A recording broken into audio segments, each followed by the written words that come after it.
Yo, Kpaceguy here. What's going on, YouTube? Welcome back to the channel. And today I want to talk to you guys about how to fix bad bass response. But we need to understand what bad bass sounds like so that we are able to treat it. Now, I'm not going to go through every single thing you can do to make your bass sound better, but some of the big things that can help you right now. But if I don't say something that you guys have an idea of, leave me down in the comment section below some of your tips for fixing bad bass response. So I'm going to start with this here. We all know that acoustic treatment is a best friend to a music system and a home theater system. Bare walls and bare floors are the bane of really good sound. You want to tighten up the sound within the room to get the most out of your system. So that includes putting carpet on a bare floor, curtains on a bare window, wall art, some kind of painting, bookshelves, whatever. Those kind of things can really change and help your sound. Now you can take it a step further and get acoustic treatment, which is what we're going to talk about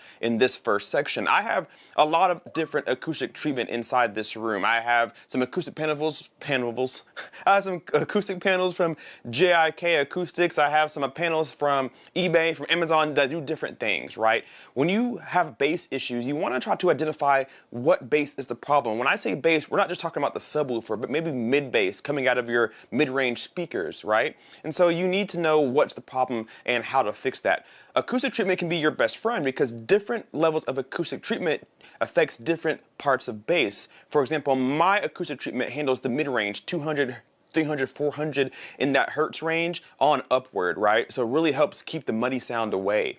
Now there are bass traps you can put into the corners or on the walls, diffusers, absorbers. These kind of things do a lot for your sound. So I recommend taking some time doing some research and seeing what panels you need to make up a good sound for your room. So before we go any further, I want to tell you what my basic opinion is on what bad bass is or what it sounds like. To me, bad bass is bass that's too loud. Bad bass to me is too boomy. It's over pressurized. Bad bass is too big of a sub in a small room. Things like that.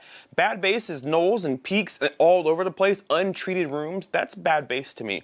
And so you may have a room that may be considered bad bass. Maybe you're not satisfied with the bass. Maybe you think your room is too muddy, it's too boomy, and you don't know what to do about it. Maybe you have phase issues and your subs and some of your speakers are not playing together. They're kind of fighting against each other. That's bad bass, right? And we got to figure out how we can fix that. Now that we can identify it, we know what to do. Muddy bass tends to be bass that's too boomy. Boomy bass is in like the 80, 90, 100 hertz range, maybe 70 or 60 as well. It's just too much. It's overwhelming. It doesn't sound good. It sounds literally boomy. And so you want to be able to treat that. A lot of times you can fix that by getting more than one subwoofer. Getting more bass in your room actually could help your bass response, could help you have a better sound. I have 3 subwoofers in this room and they are placed in specific spots so that they complement every spot in my room without causing me phase issues and things like that, right? And so 3 subs in here helps even out the bass response so that I don't have one section of my room that sounds good and the rest of the room sounds bad. Having multiple subwoofers will even out the bass. Now you do get a little bit of a volume increase too, so that's always nice, but for most part what I have all 3 subs for is to make sure that as I go around my room that all the bass sounds even and consistent at the same volume everywhere that I go. So getting more than one sub can help alleviate some of that boominess. It can help you turn down your subs because you may feel like you need to turn it up because you can't hear it because it's in a bad spot or you're sitting in a bad spot. But putting a second sub to fix that null, meaning that loss of bass, you can put another sub in that spot and maybe turn down one sub and turn up the other one and even out that bass so that you can get away from some of that boomy sound. So a lot of that can help with just getting 2, 3, maybe 4 subs. Now, all of our modern day receivers and preprocessors has some kind of room calibration. And of course, the first thing we do when we plug up a new receiver or anything like that, we run our calibration. We want to get our speakers placed and we want to run calibration and see what the system can do for us. But that's great and handy, but sometimes that's not enough. Sometimes you're not satisfied with the bass that comes out of a Marantz or something right out of the box. So you want to be able to go in and fix that. You can nowadays go and download an app for your receiver, especially Marantz and Denon. I think Pioneer may have one. Of course, anything SVS, they have one for their subwoofers, in particular Paradigm, Anthem. They all have their own apps nowadays. Everybody's getting their own app, and that allows you to go in and fix things to your liking. You don't have to just rely on calibration. You can go into the calibration system and make changes for yourself. If you are a Marantz and Denon owner, you have seen down below in your setup menu the menu called Graphic EQ. That allows you to go in and change some of those sliders to better play with that bass response or any of the frequencies, for instance, and really tailor that to your room, your liking, your speakers, whatever you're after. So you can run calibration and be done, or you can run calibration and then go behind it and make some corrections for you so that it sounds better than what you get out of the box. So don't think that you have to run calibration and stop there. You can download an Odyssey app, you can download the SVS app, you can download an Anthem or Arc app, whatever, and you can go in and change some of your settings to better tailor it to what you're after. So if you're not satisfied with your sound, don't run out and get a different receiver, or don't go out and buy different speakers. Go in and see if you can make it better first. All right, so we've talked about a lot of different ways how you can make your bass response better, but a big one that we've always talked about on my channel is the crossover. Crossover is really hard to get correct because you may think that your speakers can play really low bass. They may be able to, but it's not very loud. So you may want to raise your crossover so that they play more comfortably, right? But you're thinking, oh, well, my speakers are rated down to 30 hertz, so I set it to 40. Well, that's great, but the quality of bass coming out of your speakers is different than the quality of bass coming out of your subwoofer that's made for those low notes. So even if your main speakers can reach under 40 hertz, maybe you don't want to set it that low because at high volumes it distorts or sounds terrible or whatever the case may be. Let your subwoofer handle that. So you want to go in and really dial in your crossover. And I have made tons of videos about setting your crossover and how to set it for you. Everybody knows that the stigma in the audio world is that 80 hertz is the best setting for you. That's a great starting point, but more times than not, 80 hertz is not the one that you want to go for.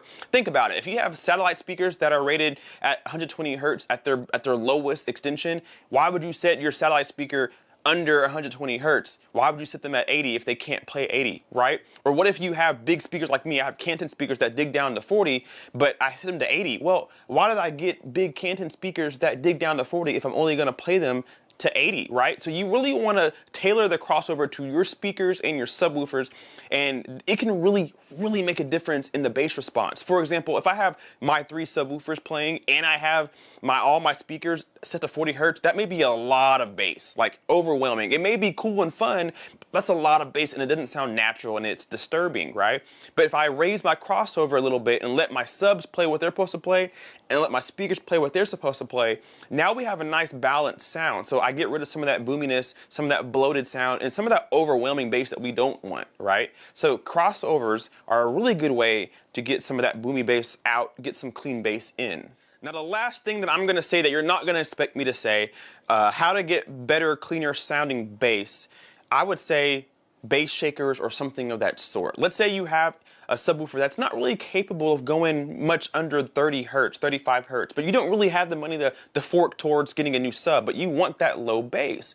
Bass shakers can physically move you to make you feel like you're reaching lower bass notes than you are, right? So you can put 1 or 2 under your couch, and every time a bass note's hit, that bass shaker literally shakes whatever surface you have it mounted to and sends that signal through your body to give your brain the perception that your bass is a lot lower and a lot louder than it is.